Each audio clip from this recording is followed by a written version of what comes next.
Hello, everyone. So I'm going to build on Patrick's work and explore how some key aspects of the changing workforce are emerging in the workers' compensation claims data.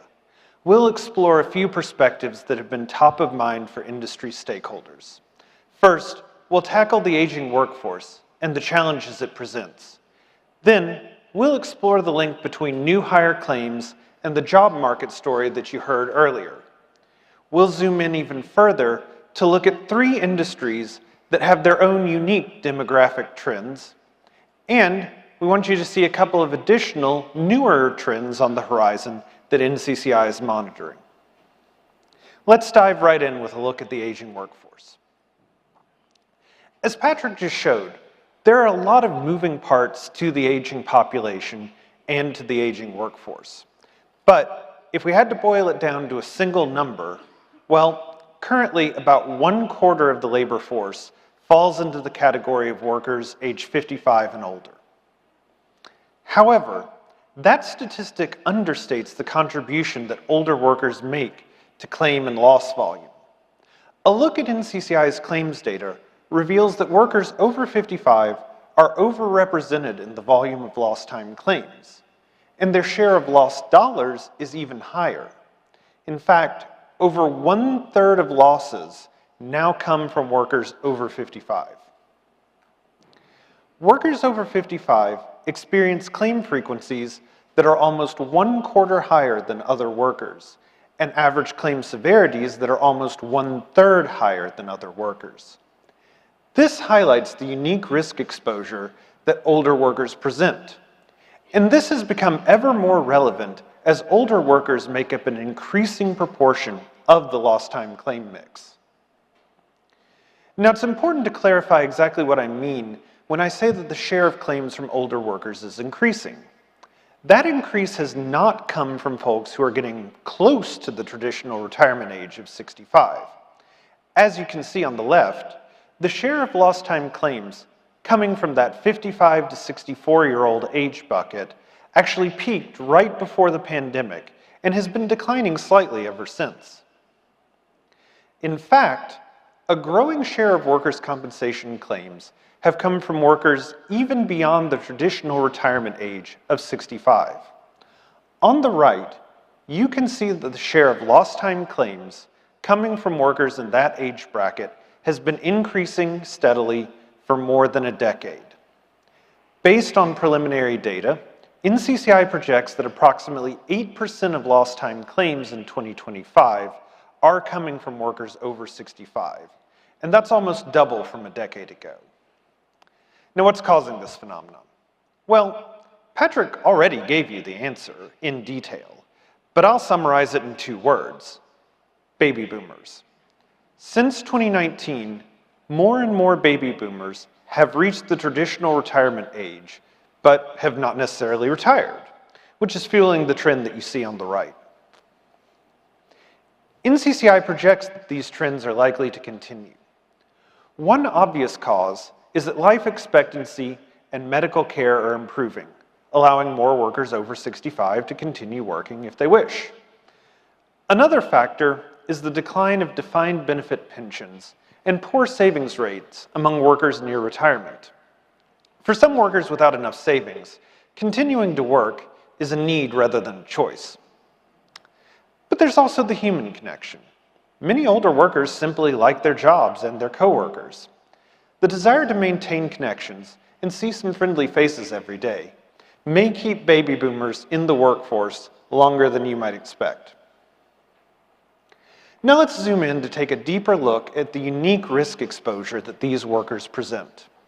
It's no surprise that workers over 65 have a much different risk profile than other employees.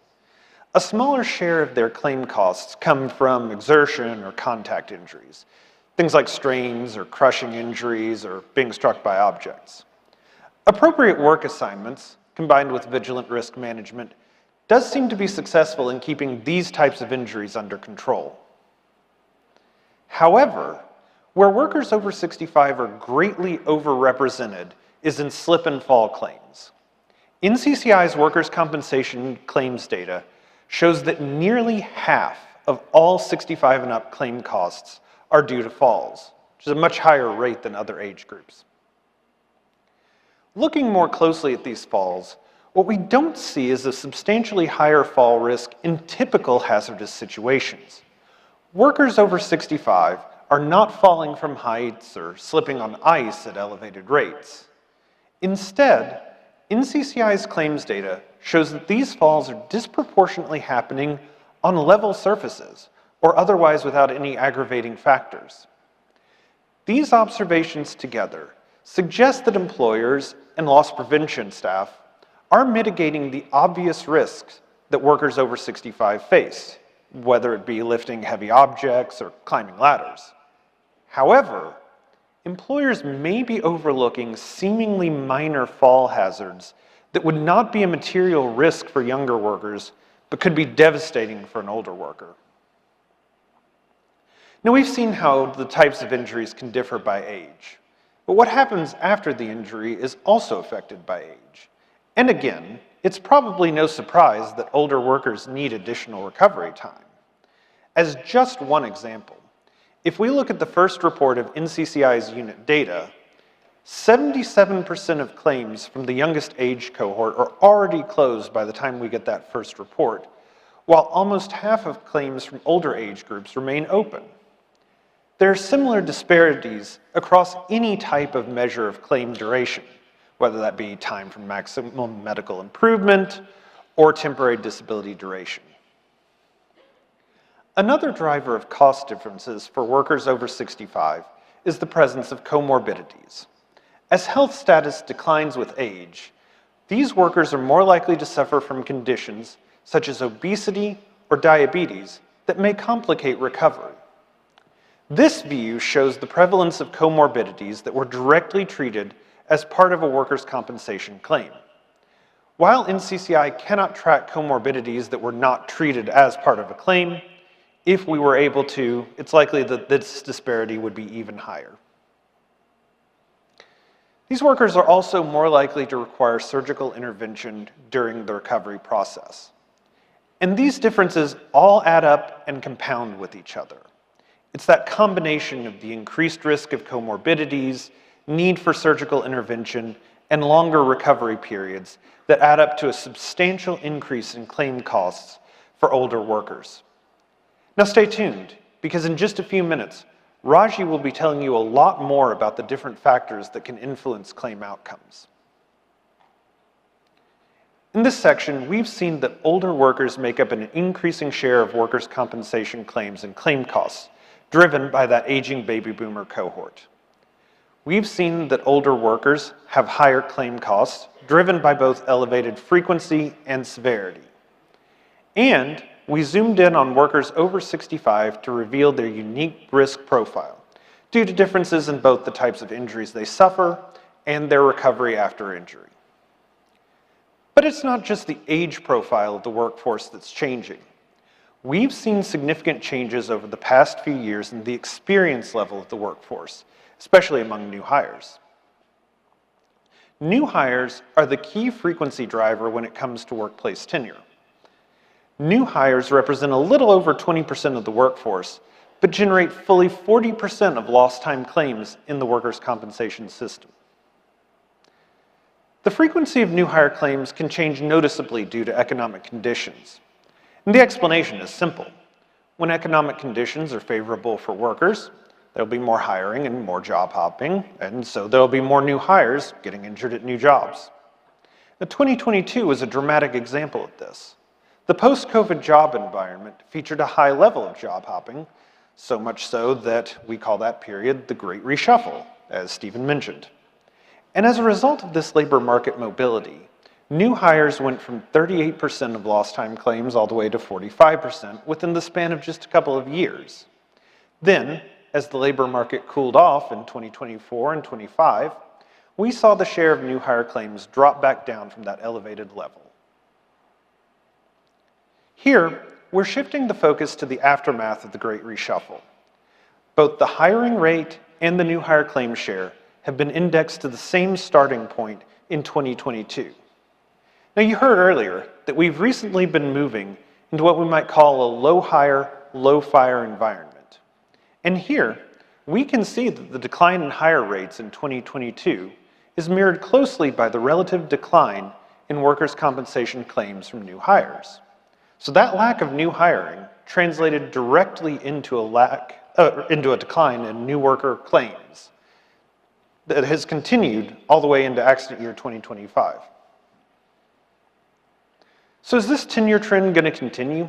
Well, I've followed a couple of economists, so I'm going to pretend to be one for a second and say maybe. Thus far in 2026, we have continued to feel a bumpy ride in the economy.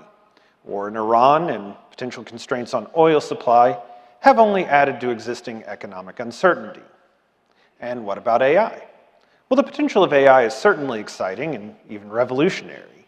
It's already empowering some existing workers to do their jobs more effectively. But it's also possible that employers will look for opportunities to automate entry-level jobs, holding down new hiring. And finally, population growth in the US, whether it be from immigration or births, continues to decline. That will lower the supply of workers in the long run. While there have been some early signs of improvement in the job market in 2026, all of these factors make it too early to declare the end of these employment trends. Now, why do new hires matter? Well, as we've already seen, new hires are going to be put in unfamiliar situations, using unfamiliar tools and machinery, and that results in a much higher claim frequency. However, this is partially offset by the fact that many of these claims are relatively low severity. Many of these are what we might call injuries of inexperience. New hires show a higher prevalence of injuries like lacerations or contusions, the types of injuries that might be caused by a cut from a new machine or hitting an object while you walk around an unfamiliar work area. Now let's put that new hire claim experience together. We saw a spike in new hire claims during the hot labor market of 2022, and since then, new hire claims have been trending downwards. And it's possible that trend could continue in the near future. If that scenario does occur, it could put a little bit of upward pressure on average severity, but that would be more than offset by a corresponding decline in frequency. Insurers may also see a slightly different claim mix going forward, with fewer of those injuries of inexperience like lacerations or contusions. The historical claim mix from the past few years may not be completely predictive of what's on tap for 2026. Now, when it comes to worker tenure, we've seen that new hires are a key driver of claim frequency. The share of claims coming from new hires closely tracks hiring in the job market. As the job market has tightened, we've seen a decreasing share of new hire claims, and NCCI expects that could continue if the current economic environment holds. And we've seen that the higher frequency, lower severity claims experienced by new workers means that changes in workforce tenure may shift the mix of claims over time. Now, so far, we've looked at how demographic trends are affecting the overall workers' compensation claims environment. But different industries may have very different demographic profiles. Now let's zoom in further and investigate 3 industries where the demographic picture may look a little bit different from the overall story. We saw a few minutes ago that there was that spike in new hire claims around 2022 that's cooled off along with the job market. In this view, we're showing how that trend played out across multiple industries. For easy comparison, we've indexed the frequency of new hire claims in each industry to the same starting point in 2020. While other industries saw a substantial drop in new hire claim shares, healthcare has been a stark exception to this pattern. The healthcare industry has been the only sector to continue substantial hiring throughout 2024 and 2025.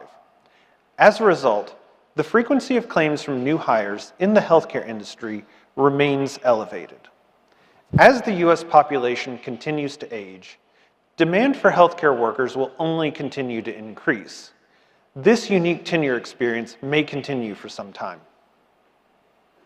The demand for healthcare workers is affecting older workers as well.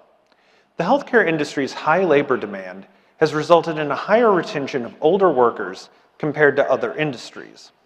As a result, healthcare workers have a disproportionate share of their claims coming from both the 55 to 64 and 65 and over age brackets. As the healthcare industry continues to need to retain employees, it's likely to be one of the sectors most affected by the aging workforce. The construction industry has been a much different story. The demographic trends that we've seen so far have been relatively muted.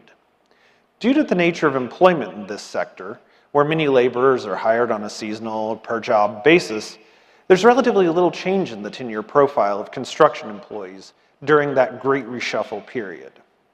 However, recent immigration enforcement actions could disrupt the labor supply in the construction sector going forward and cause this picture to change.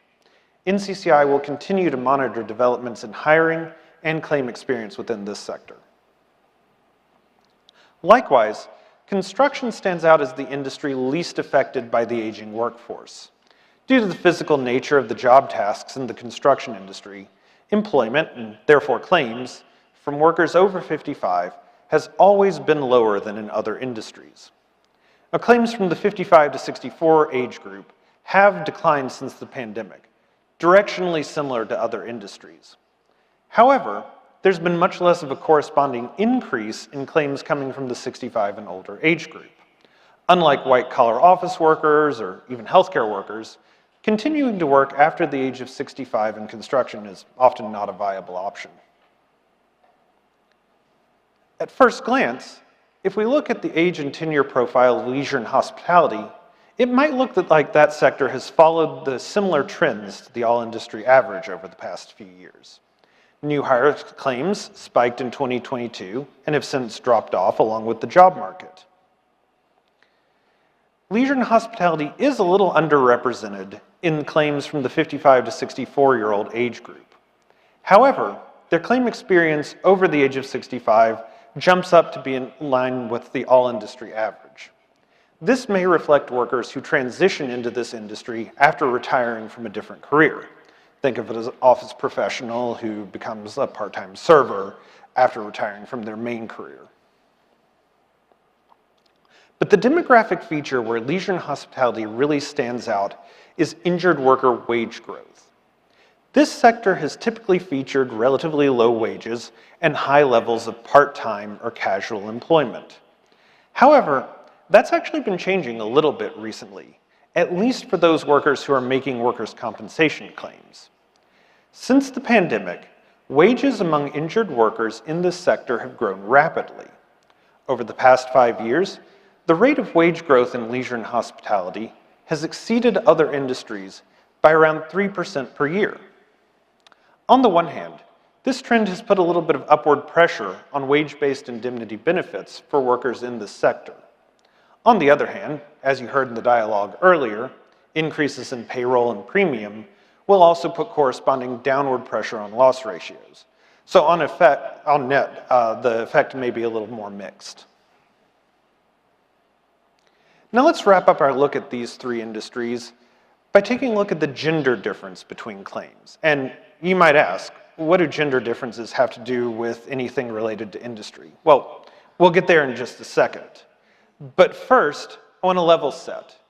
The majority of workers' compensation claims have always been experienced by men. If we look back to 2012, around a decade ago, about 2/3 of claims and 3/4 of losses were incurred by male workers. As of our preliminary accident year 2025 data, that gap does seem to have narrowed somewhat. Is this a sign that the experiences of men and women, at least in the context of workplace injuries, are becoming more similar over time? Well, no. In fact, what we're seeing is actually another sign of the increasing job growth and increasing claim volume coming from the healthcare sector, which has traditionally employed a higher concentration of women. Different industries experience a vastly different split in gender in workers' compensation claims. Fully 95% of claims in the construction sector come from men.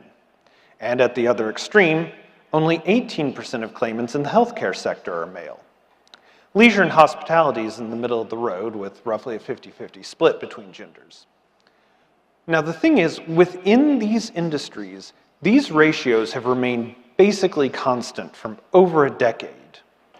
The reason that we saw a change in the gender split on the last slide is actually just one more reflection of the fact that employment within the healthcare sector is growing much faster than other industries. In this section, we've seen that healthcare is the economy's employment engine. That sector is both hiring new workers and retaining older workers, resulting in elevated shares of claims from both of those groups. We've seen that the construction industry has been relatively insulated from recent demographic trends. They're less affected by the aging workforce, but could be affected in the future by changes in immigration. And we've seen that injured worker wage growth in the leisure and hospitality sector has significantly outpaced other industries.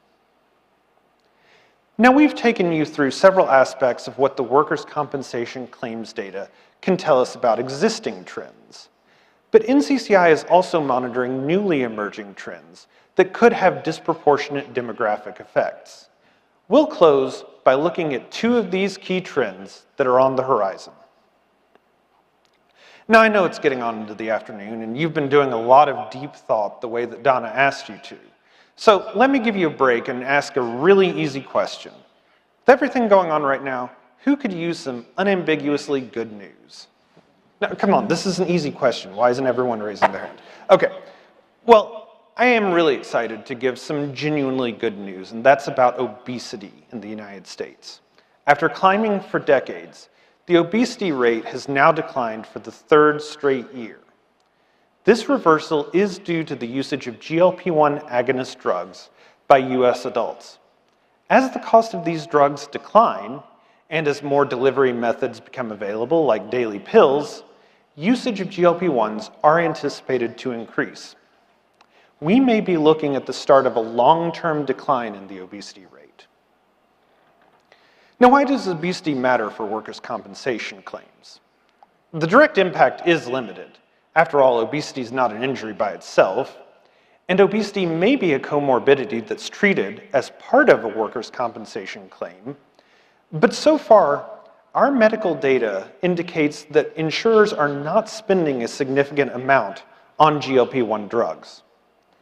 However, obesity may be a significant indirect driver of claim costs.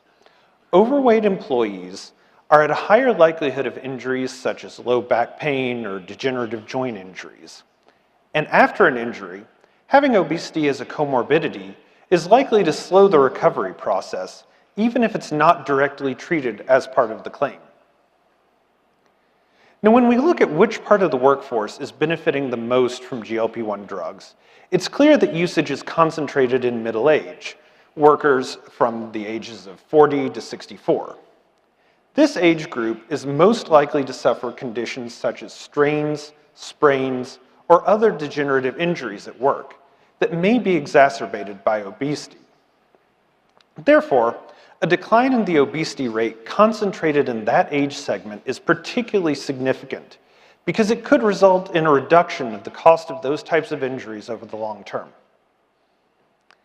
Another emerging trend with a strong demographic component that NCCI is monitoring is worker access to health insurance. Now, the first and largest challenge for health insurance access recently has been in Medicaid enrollment. In 2023, Medicaid enrollment peaked at over 94 million Americans. However, the elimination of pandemic-era provisions that promoted enrollment resulted in Medicaid participation declining by 19 million as of the end of 2025. Many of those losing coverage are working families with at least one employed adult. Eligibility changes in the recently enacted One Big Beautiful Bill Act will continue to put downward pressure on Medicaid enrollment moving into 2026. Another barrier to health insurance access is the high rate increases that marketplace health insurance plans provided under the Affordable Care Act have been experiencing. Rates for these individual health insurance plans increased by an average of almost 22% in 2026. These rate increases were driven by underlying medical cost trends, but also by the expiration of enhanced premium tax credits. While the effect of these rate increases are still emerging, the Congressional Budget Office has estimated that this will result in an additional 5 million uninsured Americans. So why does health insurance coverage matter for workers' compensation? Well, one direct impact may be cost shifting. Historical evidence has suggested that injured workers who lack their own health insurance coverage may be more likely to file a workers' compensation claim. However, a much more important, though less direct impact is on workers' overall health status. Put simply, workers who have health insurance coverage are, on average, going to be healthier workers. As access to health insurance becomes more challenging in 2026, we may see a decline in health status for parts of the labor force. Poor health puts workers at greater risk of injury on the job and results in more comorbidities when recovering from workplace injuries. Rates of uninsurance vary dramatically among different demographics. Health insurance access is especially a concern for those who are lower income, workers facing irregular employment in construction and leisure and hospitality, and those working in the Sun Belt states. Within the labor force particularly, workers without health insurance are more likely to be found at small employers who lack a group health insurance plan. NCCI continues to monitor these emerging trends. Obesity rates are declining in the US, while health insurance access is becoming more challenging.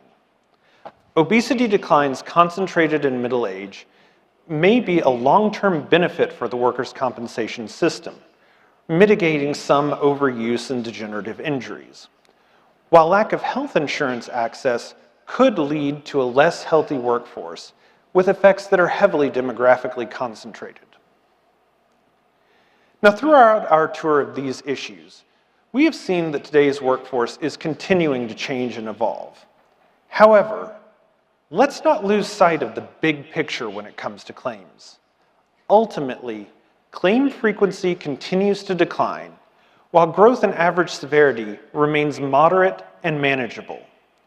The demographic forces that we've seen today will continue to reshape the claims of the future, but they will do so in ways that the system can predict and react to. Now, the aging workforce does present real challenges, but you've seen this is a gradual process. Our workers' compensation system has time to prepare. And certainly, some industries may face unique demographic trends, but they are, again, trends that are arising in a relatively predictable way from the nature of the work and the economic conditions within those industries. And, of course, there will always be new challenges and changes to the workforce on the horizon that will keep all of us in the workers' compensation system on our toes. NCCI is monitoring these trends to provide insights and continue helping you make informed decisions. Thank you for your time.